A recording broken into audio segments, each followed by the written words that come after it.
Hey everyone, and welcome to Already Cancelled. I am Peter, that is Connor, and we are going to talk about Star Trek, the original series. Season 3, Episode 20 is called The Way to Eden, or as I like to call it, The Way to Shite. So, full spoilers for the episode as always. I'm going to assume you didn't like this one either, Connor. Where to start? No. I mean, the first like minute was fine. The first, oh yeah, they're chasing some little shuttle that's been stolen. Oh yeah, sure, fine.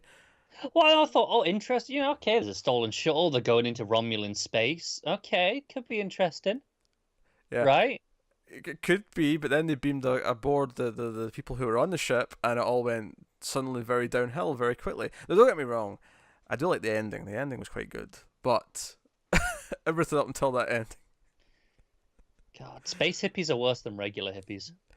Hippies, that's what we had in this episode. We had hippies who were doing a lot of singing. There was some serious padding going on in this episode, where every time the main hippie dude, well, not the main hippie, because the leader's the main one, but the rich boy, Second in command. yeah, Yeah. the rich one who was the son of like an ambassador or something, that meant they had to treat them. Because Kirk outright says at one point, if it wasn't for the fact that he was this guy's kid, they'd all be in the brig right now because they're causing too much Yeah. trouble.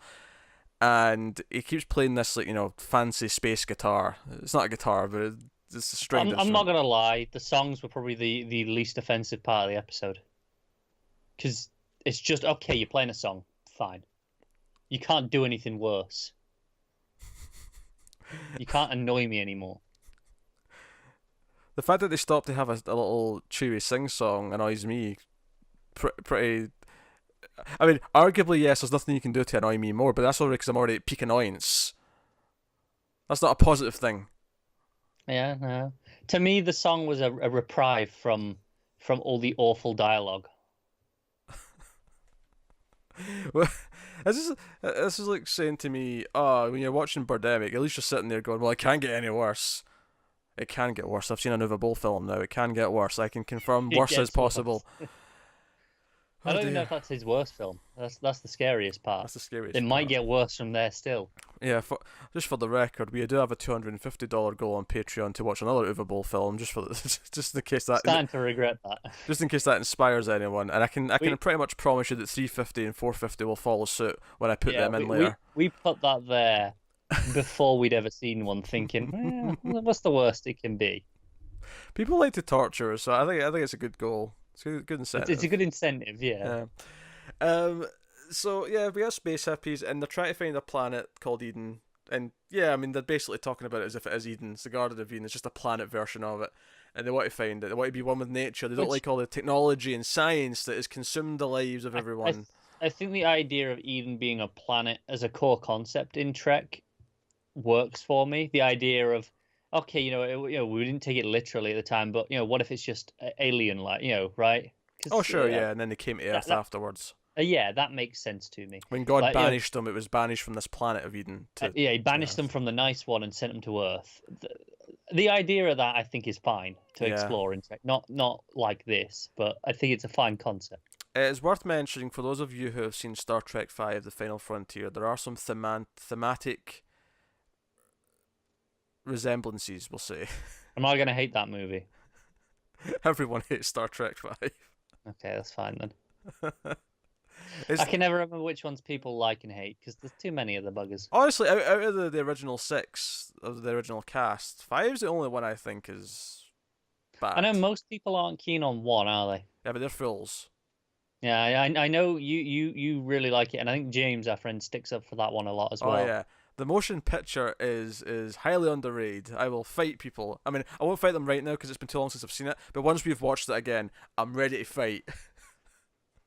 Oh God, you're gonna come out swinging for that, aren't Well, depends. If you end up liking it, then we're good. you? Yeah, we'll find out soon enough in a few weeks, I'm sure. I mean, my argument with the first movie is that to me that's the one that represents what Star Trek is more than any other ones after that. They became more like action movies, and people might argue that okay, that's why it doesn't work as a movie because Star Trek, what Star Trek is at its core doesn't work as a movie. And I'm like, it works just fine. This is a slow paced movie. It's fine. Shut up. You Part get, of me wants to hate it just for the argument. oh no, Some people always complain about the slow shots, the introduction of the Enterprise, but I'm like, no, let Jerry Goldsmith's theme blast as Kirk's slow motion comes towards the Enterprise. It's great. It's freaking great. Oh, just a few weeks, folks. Just a few weeks, and then you get to see that. It's coming soon. We're get 4 episodes left of this, then it's like a motion picture. It's time. Oh yeah. So, so I suppose we should talk about this episode. we should talk about this episode. So they want to go to Eden, and because what I thought this episode was going to be originally, because right away they're being very kind of protesty with Kirk and calling him names, calling him Herbert, which just is their word for like simple-minded. Like calling someone a square. Kinda, yeah. It's not simple-minded. It's that they're rigid. They just stick to the rules. They don't have any thoughts of their own. Well, that's why I said simple-minded, because one of the exact phrases I think Spock used was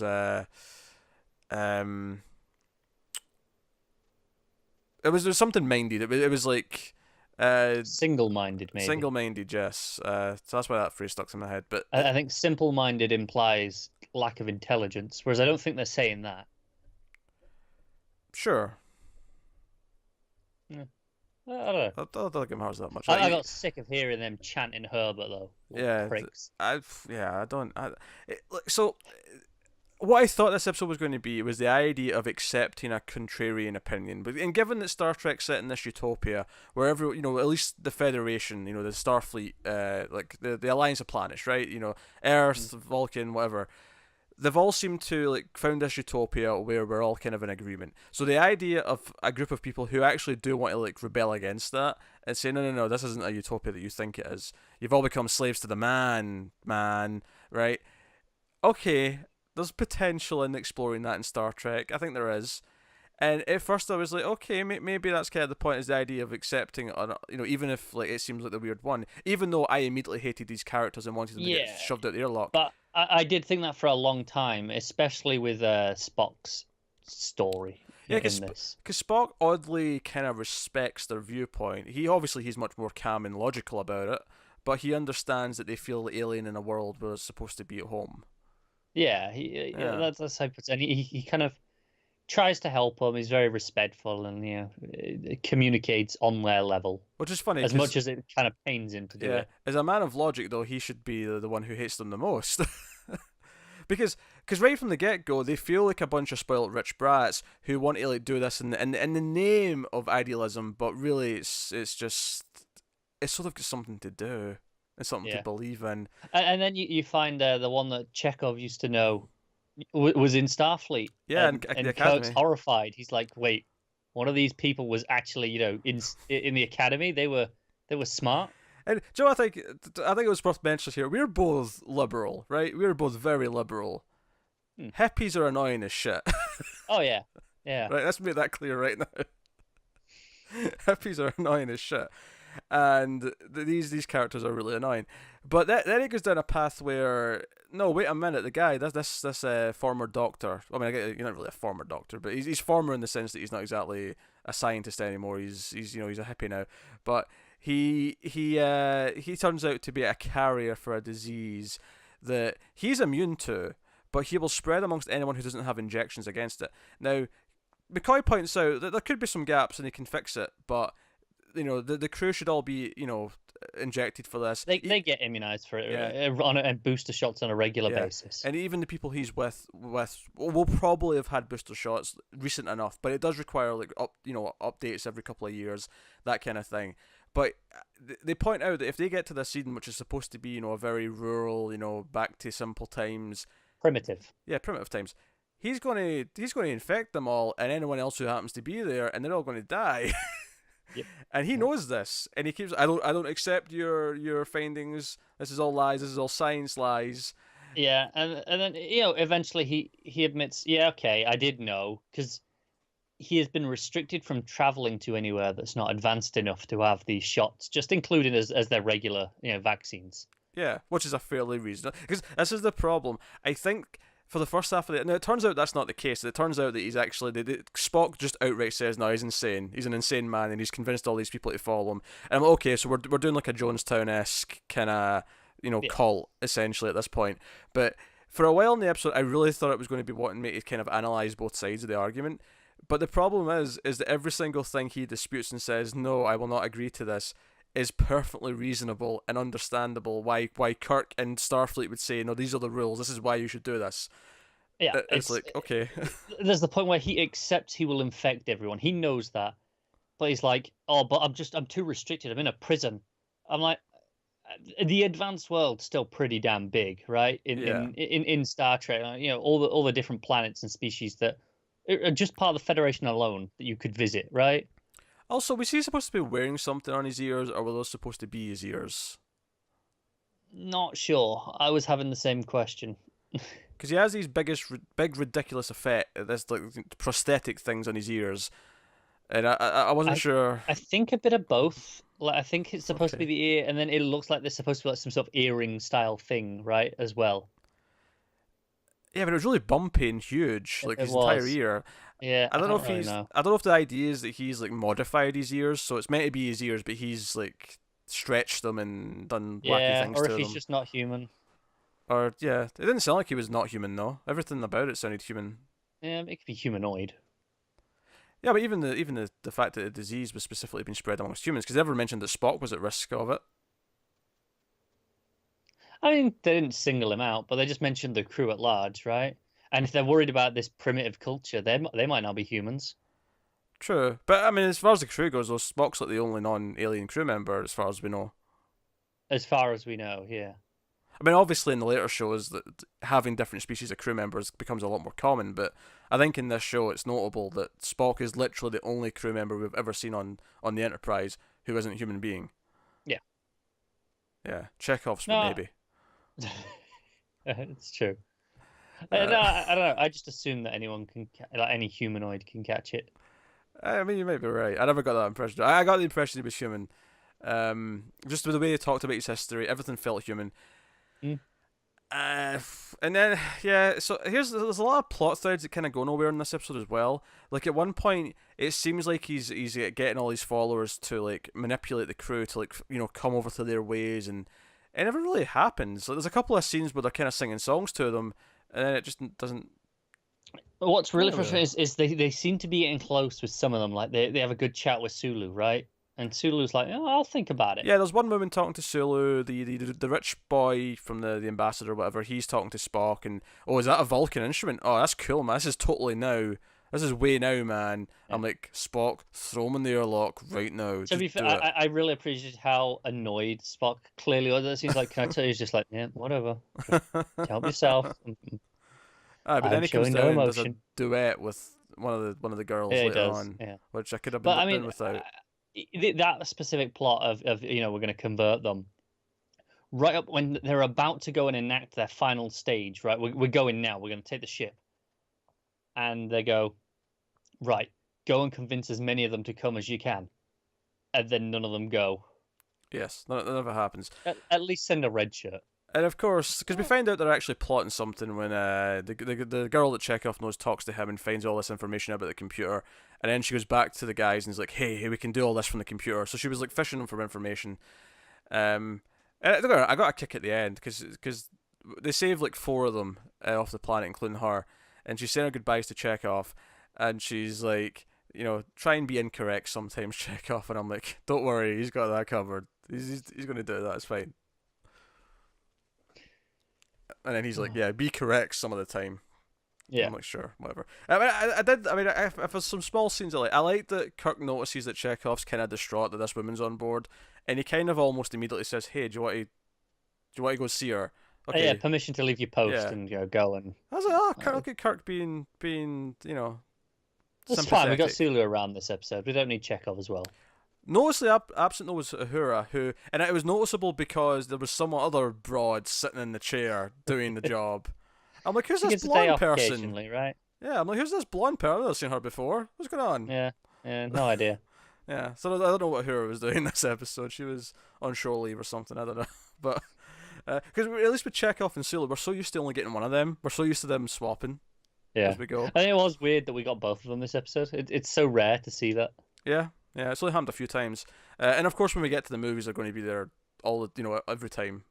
It's different though.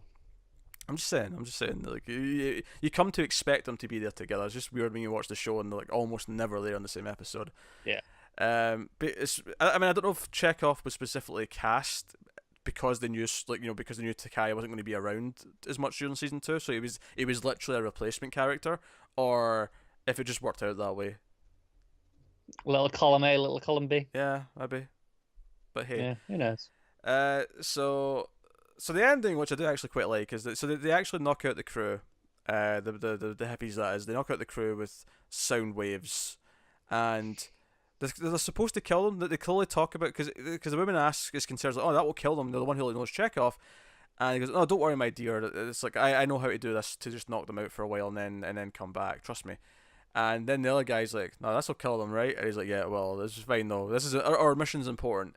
Yeah, and then the crew wakes up and they're like, oh, where are they? And they're like, oh, they've landed, and they're like, should we contact them and let them know we're coming? And so it's like, no, they think we're dead. Let's use that.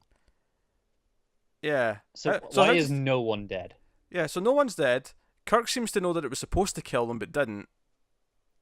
I'm confused by all this. There's some logic holes here that aren't quite adding up for me.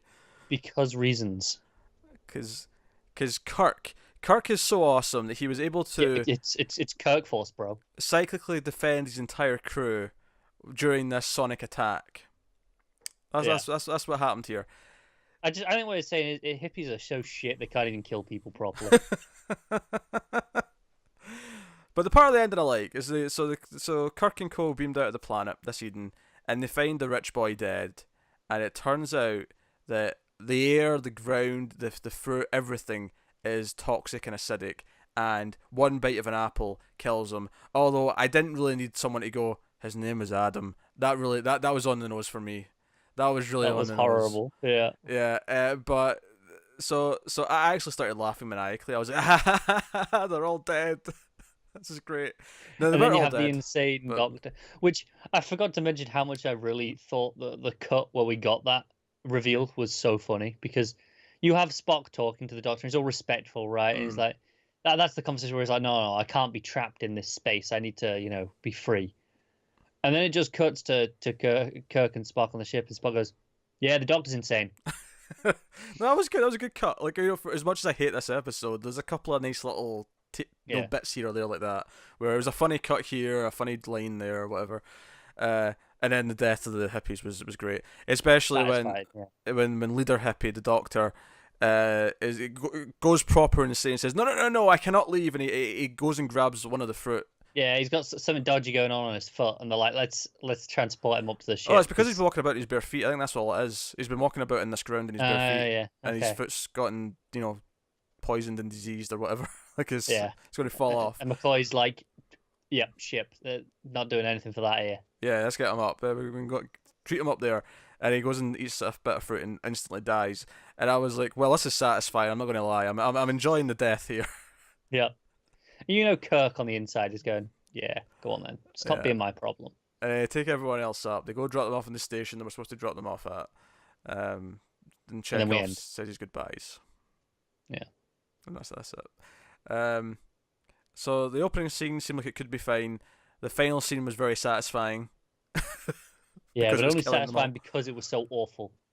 Yeah, but it was really satisfying, because we hated the characters so much that it was actually really satisfying watching them die. It was like, yes, die. Yeah, exactly. You deserve it, you stupid hippies. You're stupid enough to believe in this crap, even at the expense of murdering an entire crew, which you ended up failing doing, but you thought you were going to kill them all.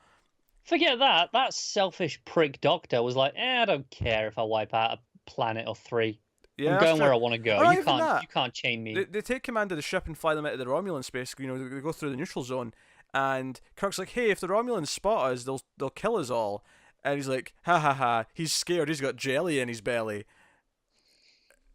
You're in like hostile territory. Of course he's concerned. This is why he's a smart captain.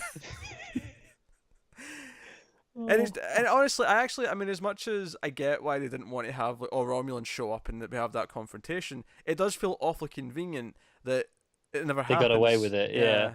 The Romulans never noticed that the Enterprise came out of the and I know it's a big place, it's an entire sector of space, but like it just feels like it's a little bit convenient that multiple times, like I think like 3 times in this episode, Kirk says, "The Romulans noticed us. Is there any scouts? What's happening?" And every single time, it's like, "No, Captain, we're lucky so far. No one's noticed us," and it just never Yeah. happens.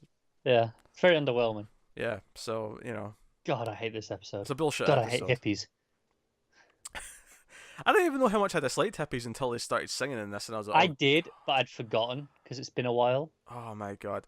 I am so glad I missed the 60s. I'm Oh, so me too. glad. So I glad. I can't imagine that hell. Imagine being young in the 60s and late 60s specifically, Oh, and people expecting you to be a hippie. Like, and just know this, anyone who comments this saying we are delusioned about what the 60s were like, just know that means you're old, because you're correcting us about what the 60s was like. So the joke's still on you. That's all I'm saying. exactly. I'm sorry. I really we're joking around, but oh god, I want to strangle them all so much. Yeah, yeah. Okay, that was the way to Eden, episode 20 of season 3. We'll be back next time in episode 21. So we've got 4 left, then we're at the movies. So look forward to that. If you want to support the channel and support this show and everything we do here, head over to patreon.com/MailFuzzTV. Like we say, you can get us to watch another Uwe Boll film eventually if you try really hard. But you do get these Star Trek reviews a week early at the $1 tier. So for $1 you get supporters, and it's more than we'd probably ever get from advertising on YouTube. That said, if you can't, don't feel too bad. You can watch adverts on YouTube and feel that you support us that way. Let them play. Turn off your ad block. These are all good things. And obviously like, subscribe, comment, all the usual stuff. Let us know what you thought of the episode. Presumably negatively. Because it's a terrible episode. Yeah, if you come on this and comment that you like this, I am going to question and be like, why? You will get the third I'm degree. glad. I thought that was going to go to some really, really bad threat there. I'm glad you I mean, it crossed my mind, and I went, no, I'm just going to really persecute you and make sure you're aware you're off. That's it. As bad as this was, it still wasn't as bad as that one where we were all on all fours. That might still be the worst episode of the show. Yeah, yeah. In terms of how much I hate it and how embarrassed I, because I mean, this was annoying, but I wasn't embarrassed while watching it. No, because all the hippies. I mean, they were hippies, right? It's embarrassing to think, oh God, people are like that, right? But I don't think they were doing a good job of imitating it. What was funny is Star Trek is obviously, by its very nature, a pretty forward-thinking liberal show. I mean, obviously, it's still dated in some areas because there's only, maybe so far they can think in the time. But it almost feels like this episode is just here to condemn like this type of movement. Oh, it absolutely is, yeah. Despite the fact that it's a very liberal show for its time. I assume the target audience for Star Trek was a little bit older than the hippie movement. The people involved there. So they were like, let's keep them on side. So here we go. That was the way to Eden. So thank you very much once again for watching or listening. We always appreciate it. Keep watching Star Trek, guys, and we'll see you next time.